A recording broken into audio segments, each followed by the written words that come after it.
My name is Nancy Dunleavy. I'm the founder, CEO, and president of Dunleavy Associates, a professional services firm that empowers nonprofit organizations to achieve their fullest potential.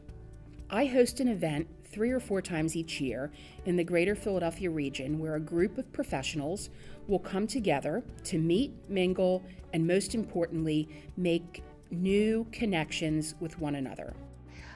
This topic is just one of my favorite things to talk about in any setting, any size group, any age group, it doesn't really matter. Today's conversation, because it will be a conversation, is based on the book 6 Degrees of Connection, How to Unlock Your Leadership Potential. Individuals in and among us who kind of serve as network hubs, right?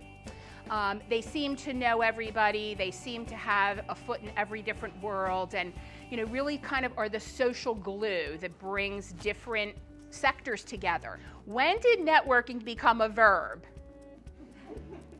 Right? Truly. It's working your network, or building your network, strengthening your network, establishing a network. Networking has become this verb that really is now interchangeable with business development, finding a new job. When you're too busy, or when you're doing a lot of things at one time, what's an expression that you use? We wear a lot of hats, right? Now I'm going to disclose a very important fact. I collect hats, and they are awesome. What's this hat tell you?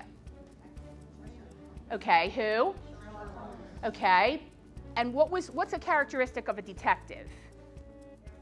Inquisitive. Yes, incredibly curious, ask a lot of questions. Different worlds, yes? So this hat gives you what image? Okay, Fred Astaire, sophistication. So this is somebody who is very comfortable in pretty much any group, can find a way to connect. I'm going to use that word more and more, but to really, get to know people and really be able to straddle both those worlds. So the connector traits are also not just being able to have comfort in those different spaces, but the ability to kind of bridge those spaces. And that's important because it goes to the next hat, which is, right? But this signifies what as a connector, would you think? Building bridges, building relationships, building, the sense of community that I hope you felt when you came into the room. I mean, there's 60 people here, or close to it, and many of you are people that I have never met, got here because of somebody who said, you should go to this. Okay, what does this hat tell you? Trust connectors are people that other people trust, okay? They also do what they say they're going to do. This hat to me symbolizes that perfectly, because if your oven is on fire, you are not going to your smartphone and saying, I think I'll Google, what should I do, right? You know what to do.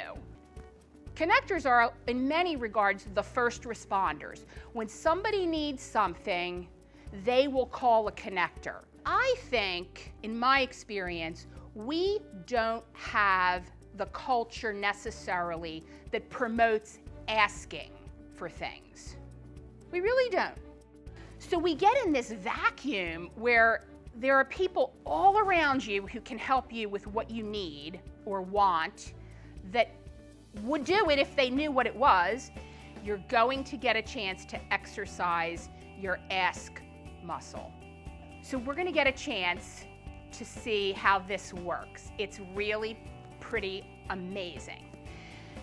Here's the rules. There are none, okay? The only thing you have to do is ask for something, help or a referral or whatever. It doesn't have to be business, it can be personal. For the next 35 minutes, every person in the room was invited to ask for help. Whether they were asking for a service or an introduction, every person was there to make a connection.